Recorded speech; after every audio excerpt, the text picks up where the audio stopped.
नमस्कार, सुलगता सवाल देख रहे हैं आप और मैं हूं आपके साथ परवीन शेख। बंगाल, बिहार के बाद अब यूपी में सियासी हवा काफी गर्म हो गई है। इंडिया गठबंधन में नेतृत्व की भूमिका निभा रही कांग्रेस के लिए हर तरफ से बुरी खबरें सामने आ रही हैं। पहले ममता दीदी ने सीट शेयरिंग को लेकर कांग्रेस को झटका दिया, फिर पंजाब में भगवंत मान ने कांग्रेस के साथ किसी भी तरह की हिस्सेदारी से इनकार कर दिया। इधर बिहार में भी नीतीश बाबू ने अपनी राहें अलग कर ली हैं। यानी बंगाल, पंजाब और बिहार के बाद अब यूपी में कांग्रेस के हालात चिंताजनक बने हुए हैं, क्योंकि सपा ने 80 सीटों में से कांग्रेस को 11 सीटें ऑफर की हैं, जिसे लेकर कांग्रेस ने सहमति देने से इनकार कर दिया है। यानी यूपी में भी इंडी गठबंधन टूट की कगार पर है। अब इसी को लेकर तमाम सवाल सुलग रहे हैं। क्या यूपी में टूट जाएगा इंडी गठबंधन? यूपी में 11 सीटों को लेकर क्या होगा कांग्रेस का अगला कदम? अखिलेश यादव के फैसले पर राहुल गांधी ने क्यों उठाए सवाल? 25 सीटें मांग रही कांग्रेस को क्यों 11 सीटें दे रहे हैं अखिलेश? क्या अखिलेश भी कांग्रेस से करना चाहते हैं किनारा? जब देश में सर्दी का सितम जारी है, उस दौरान इन्हीं सवालों से यूपी का सियासी पारा चढ़ चुका है। सबसे ज्यादा गर्मी कांग्रेस खेमे में देखी जा रही है, क्योंकि कांग्रेस ने सपा के ऑफर से संतुष्ट नहीं है। आपको बता दें कि कांग्रेस यूपी में 11 सीटों पर चुनाव लड़ेगी।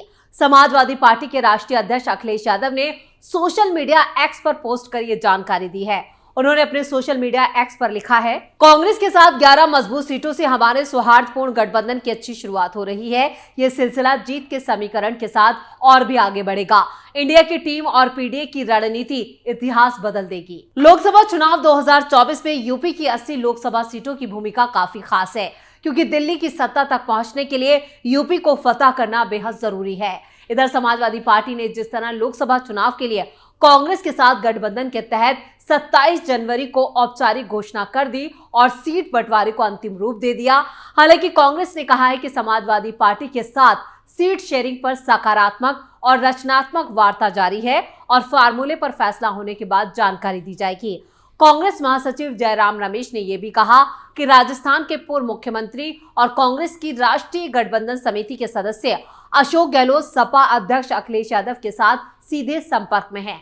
उन्होंने ये टिप्पणी उस वक्त की जब अखिलेश यादव ने उत्तर प्रदेश में लोकसभा की 11 सीटें कांग्रेस को दिए जाने की घोषणा की।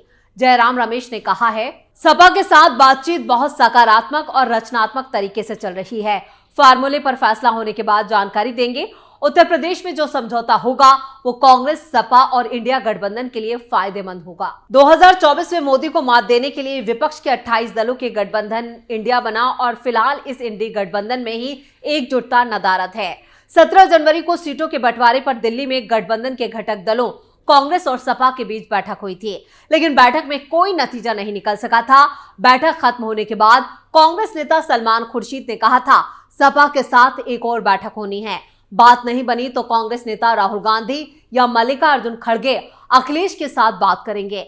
सीटों को लेकर हुई इन बैठकों में कांग्रेस की तरफ से प्रदेश अध्यक्ष अजय राय, सलमान खुर्शीद, आराधना मिश्रा मौजूद रहे। वहीं सपा की तरफ से रामगोपाल यादव, जावेद अली खान और उदयवीर सिंह बैठक में शामिल हुए। यूपी की हर एक सीट को लेकर चर्चा हुई। जीत की हर संभावना को टटोला गया। कांग्रेस और सपा के बीच दिल्ली में 3 दौर की बैठकें हुई। कांग्रेस 25 सीटों की मांग कर रही थी, हालांकि 11 सीटों पर सपा ने बात फाइनल कर दी। कांग्रेस के पास यूपी में रायबरेली ही एकमात्र लोकसभा सीट है।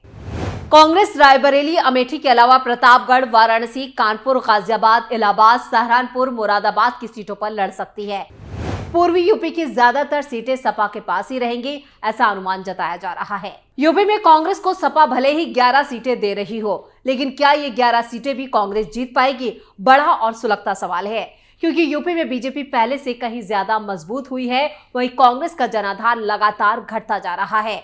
यूपी कांग्रेस में भी एकजुटता की कमी है, जिसका फायदा भी हमेशा बीजेपी को मिलता रहा है। ऐसे में बीजेपी के सामने सपा बड़ी चुनौती पेश कर रही है। ऐसे में सपा की बात मानने के अलावा कांग्रेस के पास कोई ऑप्शन नहीं है।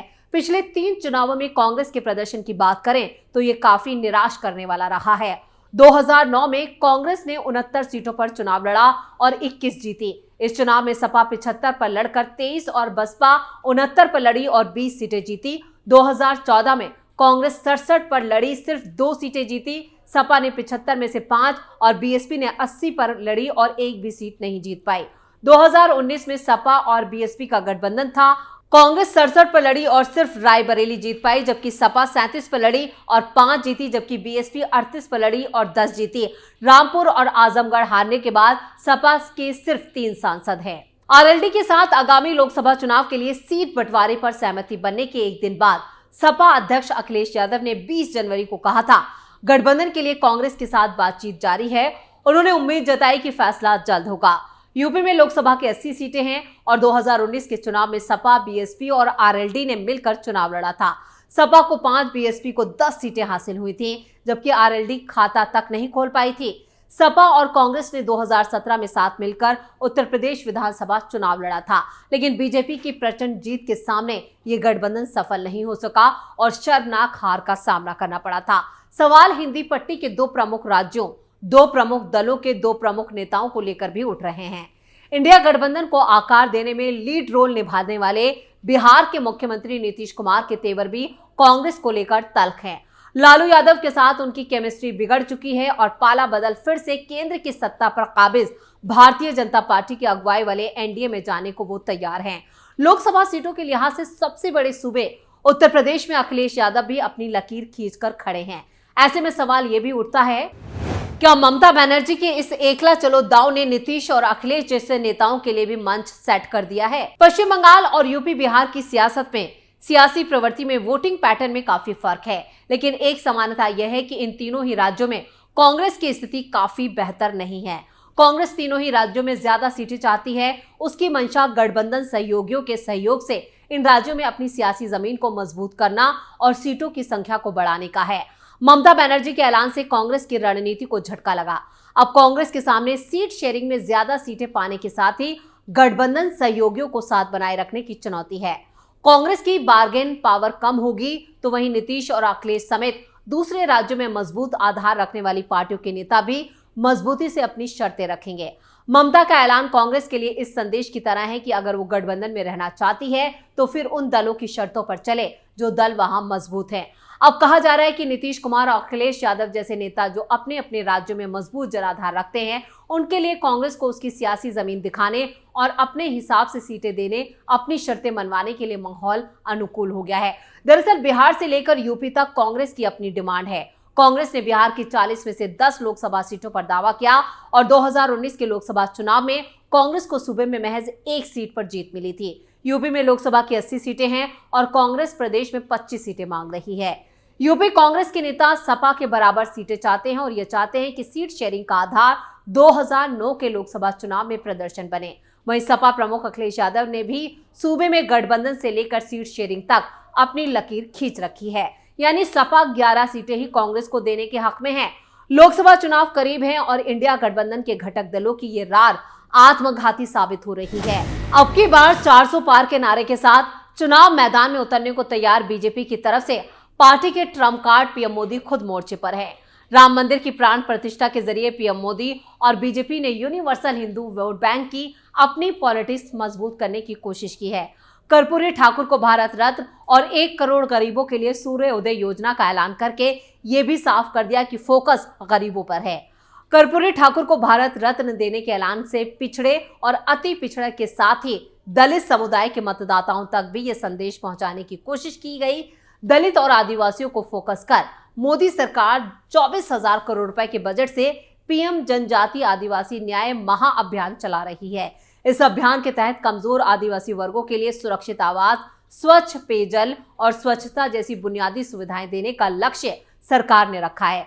सरकार का फोकस शिक्षा, स्वास्थ्य, पोषण, बिजली, सड़क और दूर संचार कनेक्टिविटी के साथ ही स्थायी आजीविका के अवसरों तक आदिवासियों की बेहतर पहुंच सुनिश्चित करने, उनकी सामाजिक और आर्थिक हालात में सुधार लाने पर है। और जिस तरह से बीजेपी यहां पर एक्शन में नजर आ रही है, उसके बाद यहां पर इंडी गठबंधन जो है वो यहां पर बहुत पीछे नजर आ रहा है। बीजेपी ने अभी से अपनी तैयारियों को यहां पर धार देनी शुरू कर दी है। लगातार वो अपने एक्शन पर काम कर रहे हैं, नए नए अभियान चलाए जा रहे हैं। तो वहीं यहां पर इंडी गठबंधन में ना ही सीट शेयरिंग को लेकर और ना ही एकजुटता को लेकर कोई भी तस्वीर सामने आ रही है। यहां पर बिहार, बंगाल, पंजाब हर तरफ से यहां पर कांग्रेस के हाथ खाली नजर आ रहे हैं। यानी इंडी गठबंधन का नेतृत्व करने का दम भरने वाली कांग्रेस फिलहाल बैकफुट पर नजर आ रही है और उसके लिए हर तरफ से निराश और बुरी खबरें सामने आ रही हैं।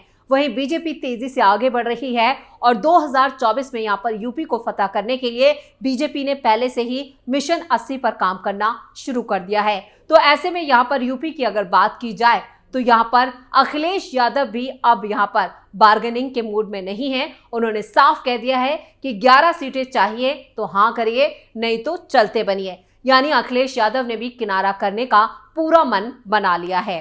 तो सुलगता सवाल में आज के लिए इतना ही। किसी और मुद्दे के साथ फिर से पेश होंगे, तब तक के लिए देखते रहिए कैपिटल टीवी। नमस्कार।